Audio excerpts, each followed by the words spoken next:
Stop scrolling. What I'm about to show you will change everything you thought you knew about Keir Starmer's Labour Party.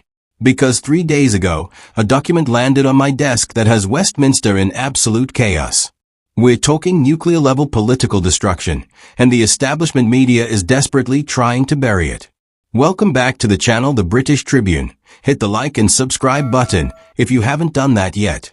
Get ready for what we are about to share to you. Picture this, you're Angela Rayner, Deputy Leader of the Labour Party, doing a routine financial audit. Just another Tuesday, right? Wrong. You stumble across something that makes your blood run cold. £5.1 billion. That's billion with a B has vanished into thin air. And the person responsible? Rachel Reeves, the woman Starmer calls his most trusted ally. But here's where it gets absolutely insane. When Rayner confronts Starmer about this financial black hole, does he thank her for uncovering potential fraud? Does he launch an investigation? Oh no. According to multiple witnesses, Keir Starmer exploded like a volcano. We're talking full meltdown mode, screaming, threatening to destroy Rayner's career if she dares breathe a word of this to anyone. Think about that for a second. The man who built his entire political brand on integrity and accountability just threatened his own deputy leader for doing her job. What kind of leader does that? I'll tell you what kind, a leader who's hiding something massive. Let me paint you the full picture of this financial nightmare. Remember when your parents told you to follow the money?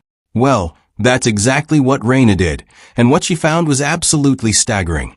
Those leaked documents, and yes, I've seen them, reveal a web of deception so sophisticated it would make even the most corrupt politicians blush.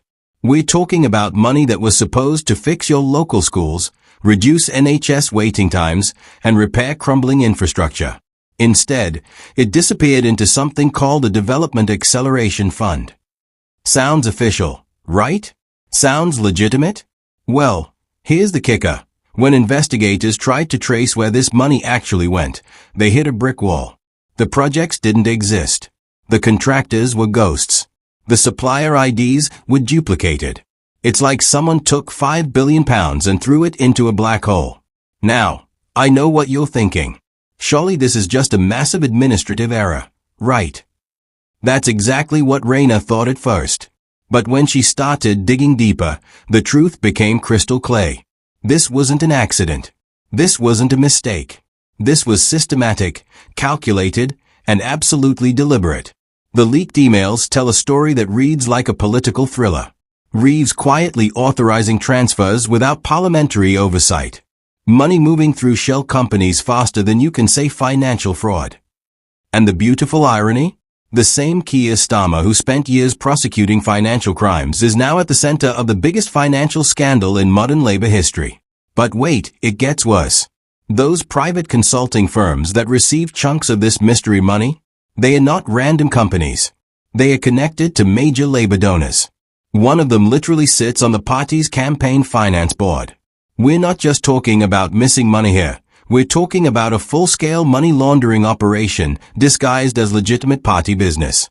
Think of it like this. Imagine you're running a charity, and you discover that your treasurer has been funneling donations to their friends' fake companies. You'd call the police, right? But when Rayner tried to blow the whistle on this exact scenario, she was met with threats and intimidation from the very people who should have been leading the investigation. The cover-up has been swift and brutal. Rachel Reeves has gone completely dark. No interviews, no statements, no public appearances. Her social media accounts have been scrubbed clean. It's like she's disappeared off the face of the earth. Meanwhile, Starmer's damage control team is working overtime, reportedly ordering staff to destroy physical copies of incriminating documents and preparing legal threats against anyone who dares speak out. But here's the thing about the truth. It has a way of surfacing, no matter how deep you try to bury it. Whistleblowers inside Labour HQ are now threatening to release the full dossier if the party doesn't come clean. We're talking about hundreds of pages of financial records, email chains, and authorization documents that could bring down the entire leadership structure. The numbers are absolutely staggering when you break them down. £5.1 billion could fund 10,000 new police officers for an entire year. It could build 150 brand new schools. It could eliminate ambulance waiting times across the entire country. It could give every single NHS nurse a £10,000 bonus. Instead, it's sitting in untraceable accounts, benefiting people who were never supposed to touch public money. And the most infuriating part?